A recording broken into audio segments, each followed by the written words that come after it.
श्री हिंदी में आप सभी का बहुत बहुत स्वागत है।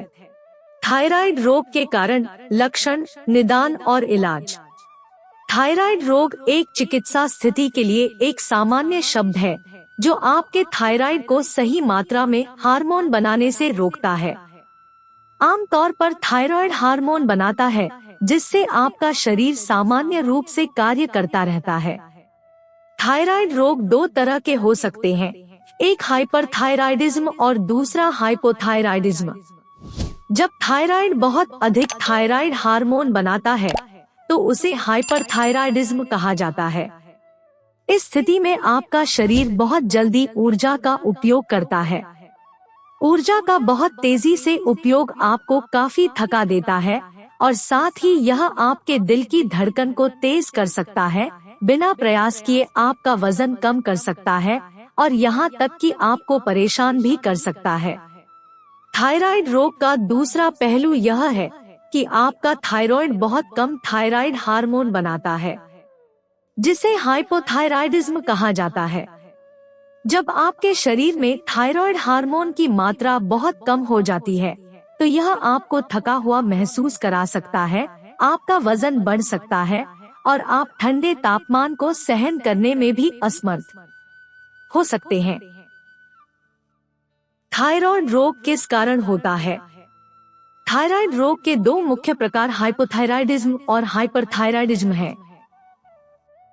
दोनों स्थितियां अन्य बीमारियों के कारण हो सकती हैं, जो थायराइड ग्रंथि के काम करने के तरीके को प्रभावित करती हैं। हाइपोथायराइडिज्म पैदा करने वाली स्थितियों में शामिल है थायराइडाइटिस। यह स्थिति थायराइड ग्रंथि की सूजन कारण होता है। थायराइडाइटिस आपके थायराइड द्वारा उत्पादित हार्मोन की मात्रा को कम कर सकता है। हाशिमोटो का थायराइडिटिस एक दर्द रहित बीमारी। हाशिमोटो का थायराइडिटिस एक ऑटोइम्यून स्थिति है जहां शरीर की कोशिकाएं थायराइड पर हमला करती है और उसे नुकसान पहुंचाती है। यह एक आनुवंशिक स्थिति है। पोस्टपार्टम थायराइडाइटिस, यह स्थिति 5% से 9% महिलाओं में बच्चे के जन्म के बाद होती है। यह आमतौर पर एक अस्थायी स्थिति है। आयोडीन की कमी। हार्मोन का उत्पादन करने के लिए थायराइड द्वारा आयोडीन का उपयोग किया जाता है। आयोडीन की कमी एक ऐसा मुद्दा है जो दुनिया भर में कई मिलियन लोगों को प्रभावित करता है। गैरकार्यशील थायराइड ग्रंथि। कभी कभी थायराइड ग्रंथि जन्म से ही सही ढंग से काम नहीं करती है। यह 4000 नवजात शिशुओं में लगभग 1 को प्रभावित करता है। अगर समय पर इलाज नहीं किया जाता है तो बच्चे को भविष्य में शारीरिक और मानसिक दोनों तरह की समस्याएं हो सकती हैं। हाइपरथायराइडिज्म पैदा करने वाली स्थितियों में शामिल है ग्रेव्स रोग। इस स्थिति में संपूर्ण थायराइड ग्रंथि अति सक्रिय हो सकती है और बहुत अधिक हार्मोन का उत्पादन कर सकती है। इस समस्या को डिफ्यूज टॉक्सिक गोइटर, बढ़ी हुई थायराइड ग्रंथि भी कहा जाता है। थायराइडिसिस, यह विकार या तो दर्दनाक हो सकता है या बिल्कुल महसूस नहीं किया जा सकता है। थायराइडिटिस में थायराइड जमा हार्मोन को रिलीज करता है।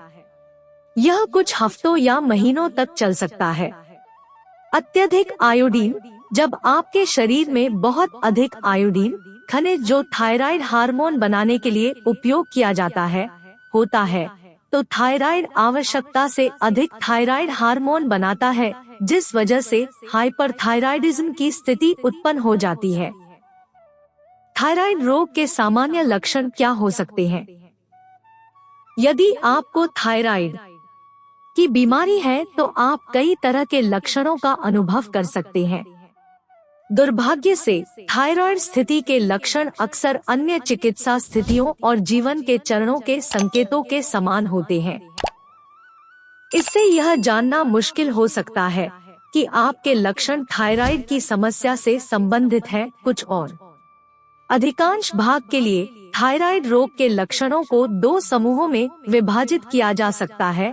कुछ बहुत अधिक थायराइड हार्मोन हाइपरथायराइडिज्म होने से संबंधित और बहुत कम थायराइड हार्मोन हाइपोथायराइडिज्म होने से संबंधित। एक अतिस्क्रिय थायराइड हाइपरथायराइडिज्म के लक्षणों में शामिल हो सकते हैं चिड़चिड़ापन और घबराहट का अनुभव होना, सोने में परेशानी होना, वजन घटना, बढ़ी हुई थायराइड ग्रंथि या गंडमाला होना, मांसपेशियों में कमजोरी और कंपकंपी होना, अनियमित मासिक धर्म का अनुभव करना या आपका मासिक धर्म बंद होना, गर्मी के प्रति संवेदनशील महसूस करना, दृष्टि की समस्या या आंखों में जलन होना। एक अंडरएक्टिव थायराइड हाइपोथायराइडिज्म के लक्षणों में शामिल हो सकते हैं थकान महसूस होना, वजन बढ़ना, भूलने की बीमारी का अनुभव होना, बार बार और भारी मासिक धर्म होना, रूखे और मोटे बाल होना, कर्कश आवाज होना, ठंडे तापमान के प्रति असहिष्णुता का अनुभव करना। थायराइड रोग के निदान कैसे किया जाते हैं? कभी कभी थायराइड रोग के निदान मुश्किल हो सकते हैं क्योंकि थायराइड रोग के लक्षण अन्य स्थितियों के जैसे होते हैं जिससे लोग आसानी से भ्रमित हो जाते हैं। जब आप गर्भवती हो या उम्रदराज हो तो आपको इसी तरह के लक्षणों का अनुभव हो सकता है। सौभाग्य से ऐसे परीक्षण हैं जो यह निर्धारित करने में मदद कर सकते हैं कि क्या आपके लक्षण थायराइड समस्या के कारण हो रहे हैं। इन परीक्षणों में शामिल है रक्त परीक्षण, इमेजिंग परीक्षण, शारीरिक परीक्षा, थायराइड विकारों को कैसे रोका जा सकता है। कई मामलों में थायराइड विकारों को रोका नहीं जा सकता है। कुछ क्षेत्रों में आयोडीन युक्त खाद्य पदार्थों की कमी होती है जिससे हाइपोथायराइडिज्म हो सकता है। साथ ही किसी व्यक्ति को सोया खाद्य पदार्थों के सेवन को सीमित करने की सलाह दी जाती है, खासकर यदि वह ऐसे क्षेत्र में रह रहा है जहां आयोडीन युक्त खाद्य पदार्थों की कमी है। सोया खाद्य पदार्थ थायराइड हार्मोन के विकास को सीमित करते हैं जिससे हाइपोथायराइडिज्म हो सकता है। किसी के आहार में आयोडीन की अत्यधिक मात्रा के कारण हाइपरथायराइडिज्म हो सकता है। इसलिए यह सलाह दी जाती है कि उचित मात्रा में थायराइड हार्मोन की दवाएं, यदि कोई ले रहे हैं, का सेवन करे और बहुत अधिक आयोडीन युक्त खाद्य पदार्थ जैसे नमक, समुद्री शैवाल, मछली आदि खाने से बचें। यदि कोई व्यक्ति बहुत अधिक धूम्रपान करता है तो उसे थायराइड विकार हो सकता है। इसलिए जितनी जल्दी हो सके धूम्रपान छोड़ने की सुझाव दी जाती है क्योंकि धूम्रपान थायराइड ग्रंथियों को प्रभावित करता है जो थायराइड हार्मोन को प्रभावित कर सकता है। थायराइड विकारों को शायद ही कभी रोका जा सकता है, हालांकि समय पर थायराइड के निदान और उपचार योजना का पालन करके थायराइड विकारों की जटिलताओं को कम किया जा सकता है। थायराइड रोग का इलाज कैसे किया जा रहा है? आपके डॉक्टर का लक्ष्य आपके थायराइड हार्मोन के स्तर को सामान्य करना है। यह विभिन्न तरीकों से किया जा सकता है और प्रत्येक विशिष्ट उपचार आपकी थायराइड स्थिति के कारण पर निर्भर करेगा। यदि आप थायराइड हार्मोन हाइपरथायराइडिज्म का उच्च स्तर से परेशान हैं, तो उपचार के विकल्पों में शामिल हो सकते हैं एंटीथायराइड दवाएं, मेथिमाजोल और प्रोपाइलथियोरासिल। ये ऐसी दवाएं हैं जो आपके थायराइड को हार्मोन बनाने से रोकती है। रेडियोधर्मी आयोडीन, यह उपचार आपके थायराइड की कोशिकाओं को नुकसान पहुंचाता है जिससे थायराइड हार्मोन के उच्च स्तर को बनाने से रोका जा सकता है। बीटा ब्लॉकर्स, ये दवाएं आपके शरीर में हार्मोन की मात्रा में बदलाव नहीं करती है, लेकिन ये आपके लक्षणों को प्रबंधित करने में मदद करती है।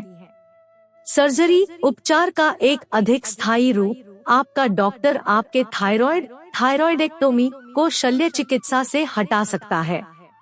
यह इसे हार्मोन बनाने से रोकेगा। हालांकि आपको अपने शेष जीवन के लिए थायराइड प्रतिस्थापन हार्मोन लेने की आवश्यकता होगी। यदि आप थायराइड हार्मोन हाइपोथायराइडिज्म के निम्न स्तर से परेशान हैं, तो मुख्य उपचार विकल्प है थायराइड प्रतिस्थापन दवा, यह दवा आपके शरीर में थायराइड हार्मोन वापस जोड़ने का सिंथेटिक मानव निर्मित तरीका है। आमतौर पर इस्तेमाल होने वाली एक दवा को लेवोथायरोक्सिन कहा जाता है। एक दवा का उपयोग करके आप थायराइड रोग का प्रबंधन कर सकते हैं और सामान्य जीवन जी सकते हैं। अक्सर पूछे जाने वाले प्रश्न। 1. क्या थायराइड रोग ठीक हो सकता है? थायराइड की सभी बीमारियों का इलाज किया जा सकता है, जिसके परिणामस्वरूप थायराइड का कार्य सामान्य हो जाता है। हालांकि सामान्य थायराइड स्थिति को बनाए रखने के लिए अक्सर दवा पर होने की आवश्यकता होती है। उदाहरण के लिए थायराइड कैंसर वाले अधिकांश रोगियों को सर्जरी और रेडियोधर्मी आयोडीन उपचार के माध्यम से ठीक किया जा सकता है। 2. थायराइड रोग का मुख्य कारण क्या है? थायराइड की समस्या निम्न कारणों से हो सकती है। आयोडीन की कमी, ऑटोइम्यून रोग जिसमें प्रतिरक्षा प्रणाली थायराइड पर हमला करती है, या तो हाइपरथायराइडिज्म ग्रेव्स रोग के कारण या हाइपोथायराइडिज्म हाशिमोटो रोग के कारण, सूजन जो दर्द का कारण हो सकता है या नहीं, वायरस या बैक्टीरिया के कारण होता है। पिंड या गैर कैंसर गांठ, कैंसर के ट्यूमर। कुछ चिकित्सा उपचार जिनमें विकिरण चिकित्सा, थायराइड सर्जरी और कुछ दवाएं शामिल है। कुछ आनुवंशिक विकार। 3. क्या थायराइड की बीमारी गंभीर है? थायराइड विकार एक हानिरहित गंडमाला या बढ़े हुए ग्रंथि से लेकर जानलेवा थायराइड कैंसर तक हो सकते हैं। हालांकि थायराइड की 2 सबसे आम समस्याओं में थायराइड हार्मोन का असामान्य उत्पादन शामिल है। दोनों स्थितियां गंभीर है और तुरंत ध्यान देने लायक है। दोस्तों, अगर आपको वीडियो पसंद आया तो लाइक करें और हमारे चैनल को सब्सक्राइब करें ताकि आपको ऐसे नए वीडियो का नोटिफिकेशन मिलता रहे और आपका जीवन खुशहाल और आसान हो जाए। वीडियो देखने के लिए आपका बहुत बहुत धन्यवाद।